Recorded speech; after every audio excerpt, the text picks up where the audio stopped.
Давай. Молодец, что пришла. Спасибо, что пригласила. Такая. Я бы к тебе никогда в жизни не собралась. Знаешь почему? Нет. Да капец, знаешь, у меня прям вот какой-то...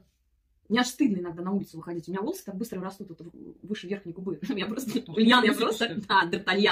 Причем, если я, например, их начинаю воском удалять, у меня вот этот пушок образуется. И знаешь, такое ощущение, что... Я-то знаю. А ты в курсе, что я мастер электроэпиляции? Я про усы знаю все. Да? И удалить их могу ты, как бы первый раз слышишь.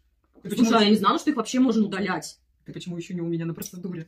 Блин. У тебя есть для меня местечко? Конечно, приходи, найду тебе местечко. Я так с ними измучилась, ты не представляешь. Я тебе удалю, это, конечно, не за раз будет, но я тебе удалю, ты вообще... И я буду нормально жить? Без... Я не буду сюда карандаш себе класть, да? Я надеюсь, не буду. Блин, ну я к тебе обязательно приду. Ну, все. Я тебе напишу какие-нибудь обложки. За безусовую жизнь. Да, за счастливую безусовую жизнь.